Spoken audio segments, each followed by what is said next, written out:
जय हो, जय हो, जय हो।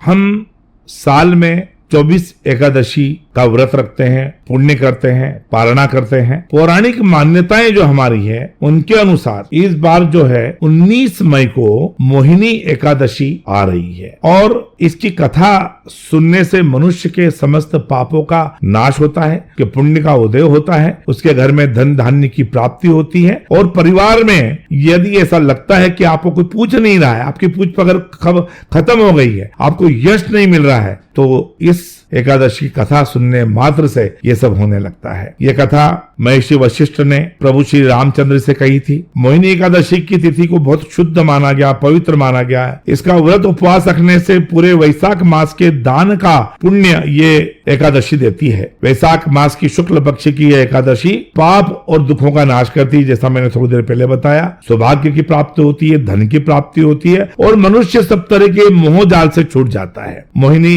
एकादशी व्रत की कथा के अनुसार सरस्वती नदी के तट पर भद्रावती नाम की एक नगरी में द्युतिमान नामक चंद्रवंशी एक राजा राज्य करते थे। वहां धन धान्य से संपन्न और पुण्यवान धनपाल नाम का एक वेश्य भी रहता था। वह अत्यंत धर्मालु था, भगवान विष्णु का भक्त था। उसने नगर में अनेक भोजनालय, अनेक प्याऊ, बहुत सारे कुएं, बहुत सारे तालाब, धर्मशालाएं बनवाई। सड़कों पर आम के, जामुन के, नीम के आदि के अनेक वृक्ष भी लगवाए और उसके 5 पुत्र थे। उन 5 पुत्रों का नाम था सुमना, सद्बुद्धि, मेधावी, सुकृति और धृष्ट बुद्धि। इनमें से 5वां पुत्र धृष्ट बुद्धि, जैसा कि उसके नाम से ही आभास होता है, महापापी था। वो पीतर आदि को नहीं मानता था। वो वेश्याओं में, दुराचारी मनुष्यों की संगति में रहकर जुआ खेलता और अनेक प्रकार के भोग विलास करता, मद्य मांस का सेवन करता था। इसी प्रकार कई कुकर्मों में वो पिता को, अपना जो धन था पिताजी का,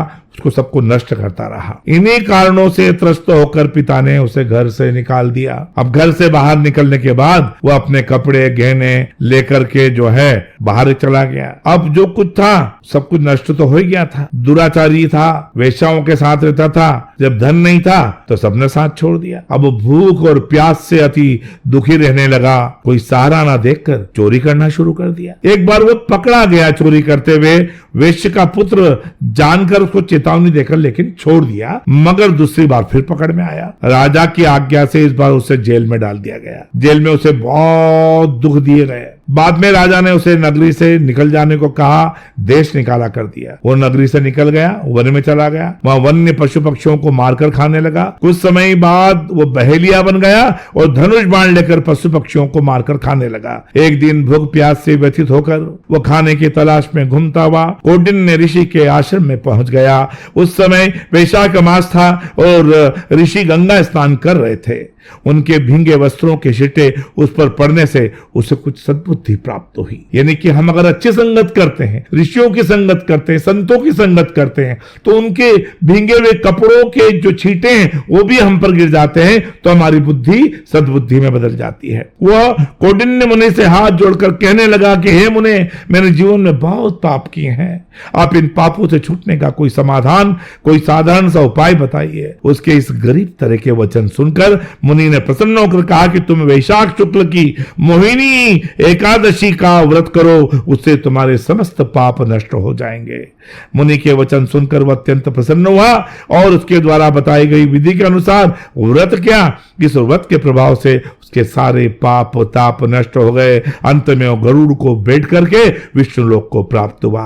तो इस व्रत से मोह आदि से सब छूट जाते हैं। ये व्रत करने मात्र से मोह छूट जाता है। संसार में इस व्रत से कोई श्रेष्ठ व्रत नहीं बताया गया है। इस महात्म्य को पढ़ने से और सुनने से 1000 गोदान का फल प्राप्त हमारे पुराणों में कहा गया है। इस एकादशी की कथा वैशाख मास के दान का पुण्य देने में सक्षम है। अतः हर मनुष्य को यह व्रत अवश्य रखना चाहिए, कथा सुनना चाहिए, कथा पढ़ना चाहिए, जैसे कि उसके मनोरथ सिद्ध हुए और आपकी बुद्धि निर्मल बनी रहे। भगवान से ये प्रार्थना करते हैं। जय हो, जय हो, जय हो।